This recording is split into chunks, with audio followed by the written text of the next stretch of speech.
Hi, നമസ്തേ. ഒരു യോഗിയുടെ ആത്മകഥ, അധ്യായം 23.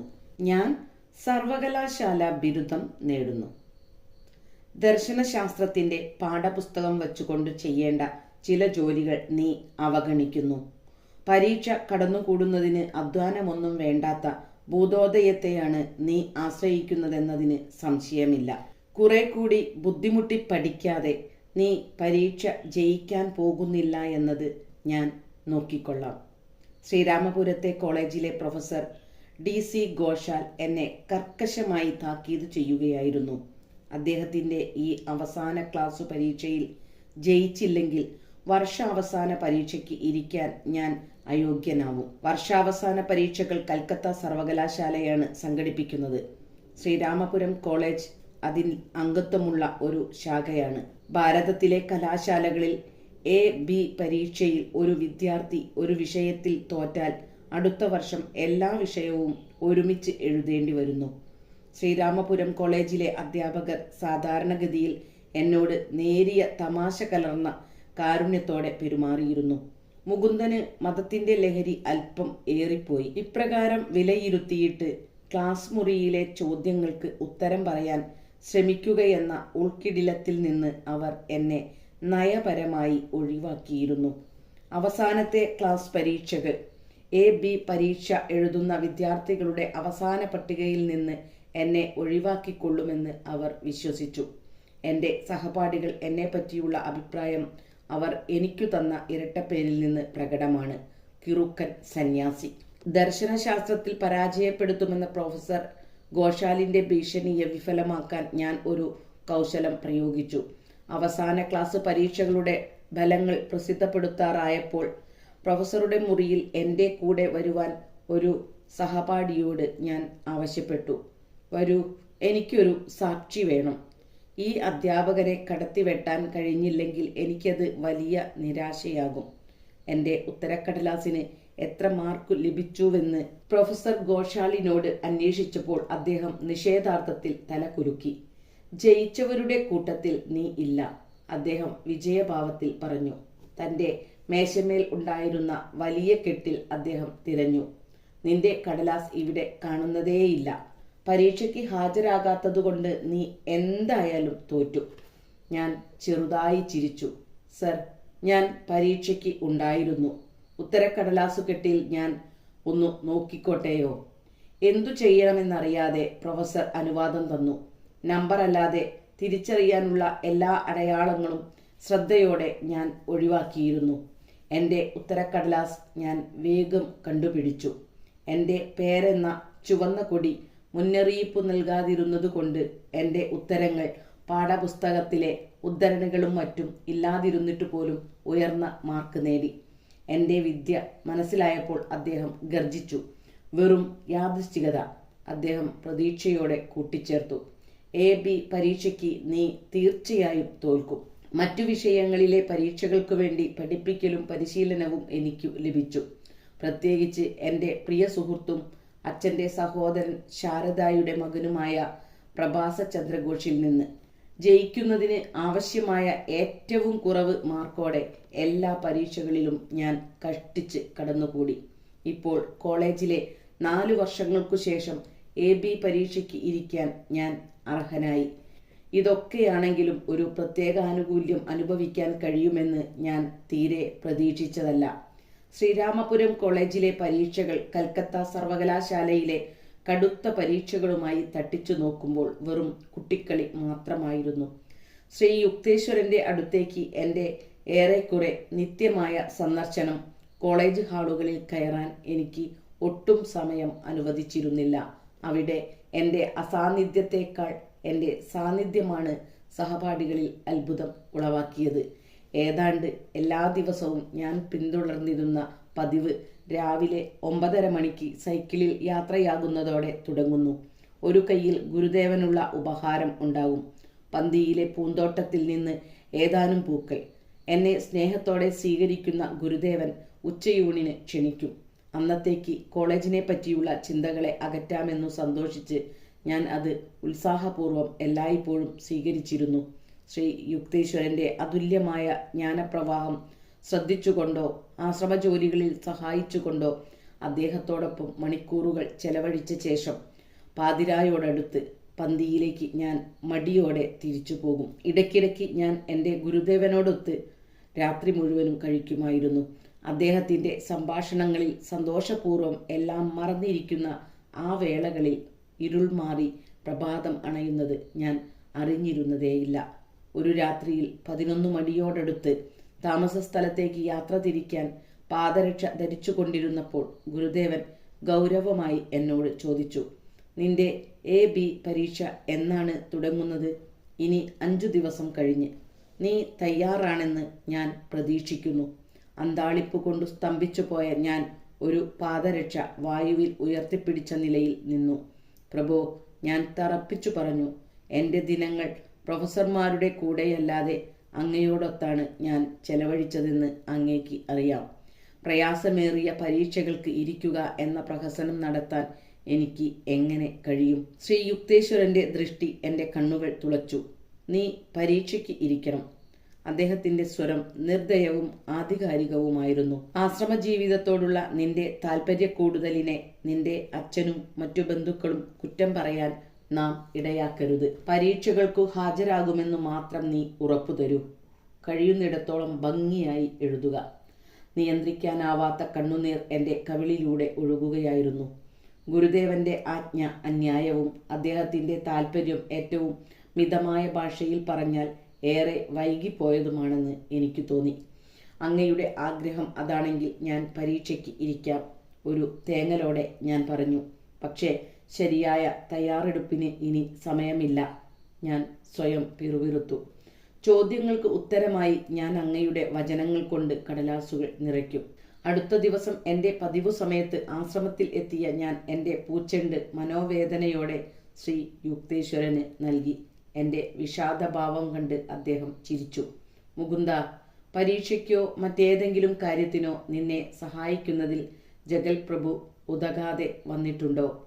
ഇല്ല പ്രഭു, ഞാൻ സന്തുഷ്ടനായി പറഞ്ഞു. കൃതജ്ഞതയുടെ സ്മരണകൾ ഒരു പ്രവാഹം പോലെ എന്നിൽ ഉണർന്നു.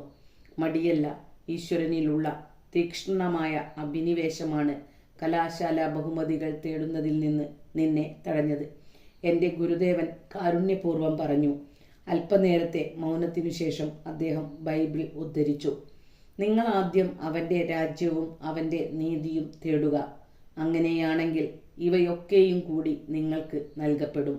ഗുരുദേവന്റെ സാന്നിധ്യത്തിൽ എൻ്റെ ഭാരം ലഘുവായി തീരുന്നത് ഒരു 1000ാമത്തെ പ്രാവശ്യം എനിക്ക് അനുഭവപ്പെട്ടു. കാലേക്കൂട്ടിയുള്ള ഉച്ചയൂണ് കഴിഞ്ഞപ്പോൾ ഞാൻ പന്തിയിലേക്ക് മടങ്ങണമെന്ന് അദ്ദേഹം നിർദ്ദേശിച്ചു. നിന്റെ സ്നേഹിതൻ രമേശചന്ദ്രദത്ത് ഇപ്പോഴും അവിടെ തന്നെയാണോ താമസം? അതെ പ്രഭു, അവനെ ചെന്നു കാണുക. പരീക്ഷകളിൽ നിന്നെ സഹായിക്കാൻ ജഗദീശ്വരൻ അവന് പ്രചോദനം നൽകും. ശരി പ്രഭു, പക്ഷേ രമേശ് അസാധാരണമാം വിധം തിരക്കിലാണ്. അവനാണ് ക്ലാസ്സിലെ ഒന്നാമൻ. മറ്റുള്ളവരെക്കാൾ ഏറെ പഠിക്കാനുണ്ടവന്. ഗുരുദേവൻ എൻ്റെ എതിർപ്പുകൾ തള്ളിക്കളഞ്ഞു. രമേശ് നിനക്കു വേണ്ടി സമയം കണ്ടെത്തും. നീ ചെല്ലൂ. ഞാൻ പന്തിയിലേക്ക് സൈക്കിളിൽ തിരിച്ചുപോയി. വിടുതി വീട്ടുവളപ്പിൽ ഞാൻ ആദ്യം കണ്ടത് പഠിക്കാൻ ബഹുമിടുക്കനായിരുന്ന രമേശിനെ ആയിരുന്നു. അവൻ്റെ ദിവസങ്ങൾ ഒരു ജോലിയുമില്ലാതെ സ്വതന്ത്രമായിരുന്നുവെന്ന് തോന്നും വണ്ണം അവൻ സങ്കോചത്തോടെയുള്ള എൻ്റെ അപേക്ഷ സസന്തോഷം സ്വീകരിച്ചു. തീർച്ചയായും ഞാൻ നിനക്ക് എന്തും ചെയ്തു തരാം. അന്നും അടുത്ത ഏതാനും ദിവസങ്ങളിലും അനവധി മണിക്കൂറുകൾ എന്നെ വിവിധ വിഷയങ്ങൾ പഠിപ്പിക്കുന്നതിന് അവൻ ചെലവഴിച്ചു. ഇംഗ്ലീഷ് സാഹിത്യ പരീക്ഷയിലെ അനേകം ചോദ്യങ്ങൾ ചൈൽഡ് ഹാർഡിൻ്റെ യാത്രാമാർഗത്തെപ്പറ്റിയുള്ളതായിരിക്കും എന്നു ഞാൻ കരുതുന്നു. നമുക്ക് ഉടൻ തന്നെ ഒരു ഭൂപടം സംഘടിപ്പിക്കണമല്ലോ, അവൻ പറഞ്ഞു. ഞാൻ എൻ്റെ പിതൃസഹോദരൻ ശാരദായുടെ വീട്ടിൽ ഓടിപ്പോയി ഒരു ഭൂപടം കൊണ്ടുവന്നു. ബൈറന്റെ പ്രേമലോലുപനായ യാത്രികൻ സന്ദർശിച്ച സ്ഥലങ്ങൾ യൂറോപ്പിൻ്റെ ഭൂപടത്തിൽ അടയാളപ്പെടുത്തി. ഈ പഠിപ്പിക്കൽ കേൾക്കാൻ ഏതാനും സഹപാഠികൾ ചുറ്റും കൂടി. ഒരു ക്ലാസ്സിനു ശേഷം അവരിലൊരാൾ അഭിപ്രായപ്പെട്ടു, രമേശ് നിന്നെ തെറ്റായി ഉപദേശിക്കുകയാണ്. പുസ്തകങ്ങളെ അധികരിച്ച് 50% ചോദ്യങ്ങളെ സാധാരണ കാണൂ. ബാക്കി 50% ഗ്രന്ഥകാരന്മാരുടെ ജീവിതത്തെപ്പറ്റി ആയിരിക്കും. ഇംഗ്ലീഷ് സാഹിത്യ പരീക്ഷയ്ക്ക് ഇരുന്നപ്പോൾ ചോദ്യക്കടലാസിൽ ആദ്യം ഞാൻ നോക്കിയപ്പോൾ തന്നെ എൻ്റെ കവിളിലൂടെ കൃതജ്ഞതയുടെ കണ്ണുനീർ കടലാസുകളെ നനച്ചുകൊണ്ട് ഒഴുകാൻ ഇടയായി. ക്ലാസ്സിലെ മോണിറ്റർ വന്ന് എന്നോട് അനുകമ്പയോടെ കാര്യം അന്വേഷിച്ചു. എൻ്റെ ഗുരുദേവൻ മുൻകൂട്ടി പറഞ്ഞിരുന്നു രമേശ് എന്നെ സഹായിക്കുമെന്ന്. ഞാൻ വിശദീകരിച്ചു. നോക്കൂ, രമേശ് സൂചിപ്പിച്ച അതേ ചോദ്യങ്ങൾ തന്നെ വന്നിരിക്കുന്നു. ഞാൻ തുടർന്നു. എൻ്റെ ഭാഗ്യമെന്ന് പറയട്ടെ, എന്നെ സംബന്ധിച്ചിടത്തോളം അഗാധമായ നിഗൂഢതയിലാണ്ട ജീവിതങ്ങളുള്ള ബ്രിട്ടീഷ് ഗ്രന്ഥകാരന്മാരെ പറ്റി ഇക്കൊല്ലം ചോദ്യങ്ങൾ വളരെ കുറവാണ്. ഞാൻ തിരിച്ചെത്തിയപ്പോൾ എൻ്റെ താമസ സ്ഥലം ഒച്ചപ്പാടുകൊണ്ടു നിറഞ്ഞിരുന്നു. രമേശിൻ്റെ പഠിപ്പിക്കലിലുള്ള എൻ്റെ വിശ്വാസത്തെ പരിഹസിച്ചിരുന്ന വിദ്യാർത്ഥികൾ അഭിനന്ദനങ്ങൾ കൊണ്ട് എൻ്റെ കാതടപ്പിച്ചു. പരീക്ഷയുടെ ആഴ്ചയിൽ രമേശനോടൊപ്പം ആവുന്നത്ര സമയം തുടർന്നു ഞാൻ ചെലവഴിച്ചു.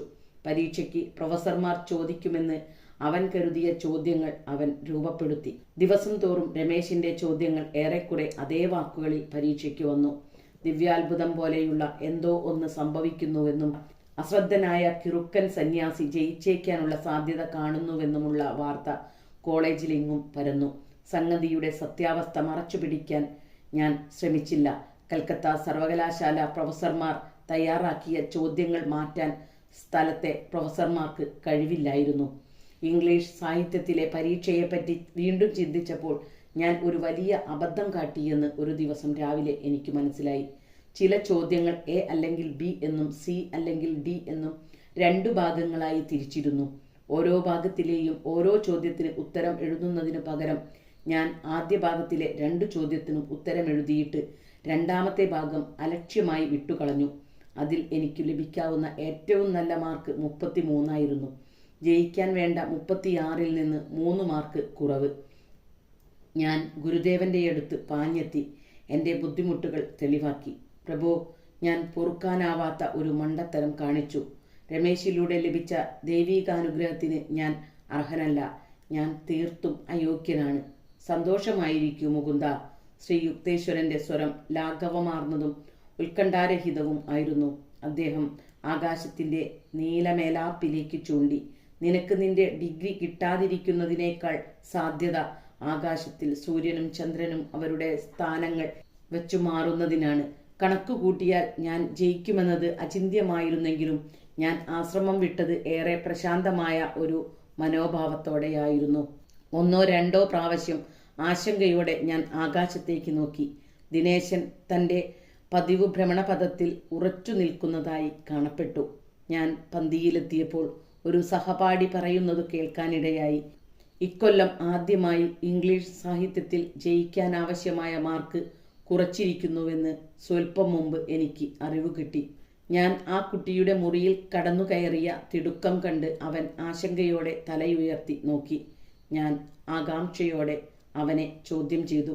നീണ്ട മുടിക്കാരൻ സന്യാസി ചിരിച്ചുകൊണ്ട് അവൻ ചോദിച്ചു, പഠിത്ത കാര്യങ്ങളിൽ എന്താണ് പെട്ടെന്നൊരു താല്പര്യം? എന്തിനാണ് 11-ാം മണിക്കൂറിൽ കരയുന്നത്? പക്ഷേ പാസ് മാർക്ക് ഇപ്പോൾ 33 കുറച്ചിട്ടുണ്ട് എന്നത് സത്യമാണ്.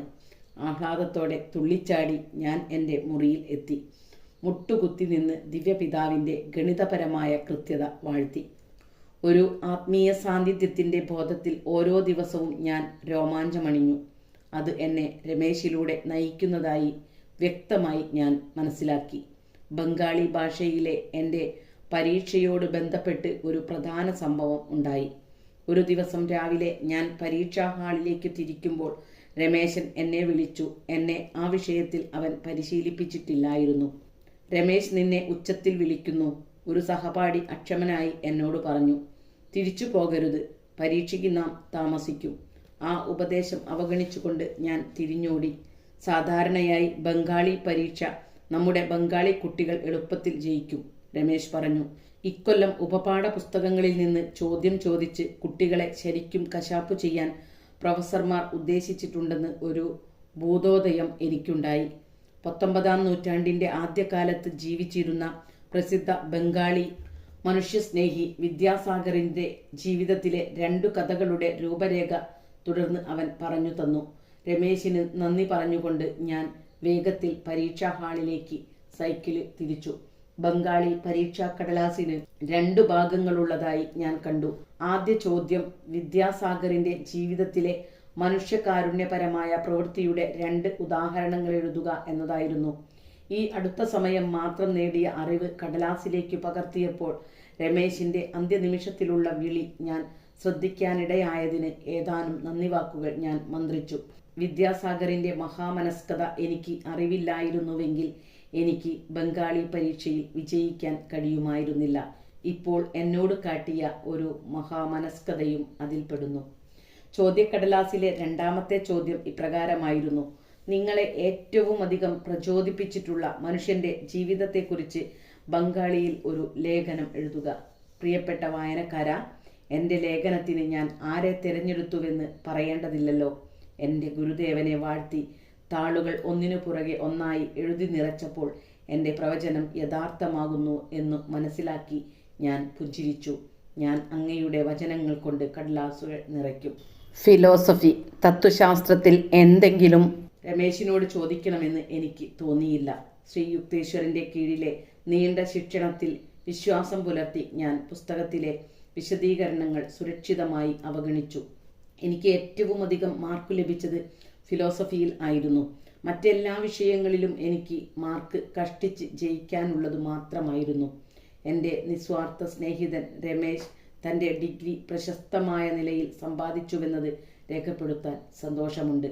എൻ്റെ ബിരുദലബ്ധിയിൽ അച്ഛൻ്റെ മുഖത്ത് പുഞ്ചിരിപ്പൂക്കൾ വിടർന്നു. മുകുന്ദ, നീ ജയിക്കുമെന്ന് ഞാൻ കരുതിയതേയില്ല, അദ്ദേഹം ഏറ്റുപറഞ്ഞു. അത്രയധികം സമയമാണ് നീ ഗുരുദേവനോടൊത്ത് ചെലവഴിക്കുന്നത്. അച്ഛൻ്റെ മൗന വിമർശനം ഗുരുദേവൻ ശരിക്കും തിരിച്ചറിഞ്ഞിരുന്നു. എൻ്റെ പേരിൻ്റെ പിന്നിൽ ഒരു AB എപ്പോഴെങ്കിലും ഉണ്ടാകുമോ എന്ന് വർഷങ്ങളായി എനിക്ക് സംശയമുണ്ടായിരുന്നു. ഏതാണ്ട് അവ്യക്തമായ കാരണങ്ങളാൽ എന്നിൽ നിക്ഷിപ്തമായ ഒരു ദൈവിക സമ്മാനമാണ് അതെന്ന് വിചാരിക്കാതെ ആ ബിരുദം ഞാൻ ഉപയോഗിക്കാറില്ല.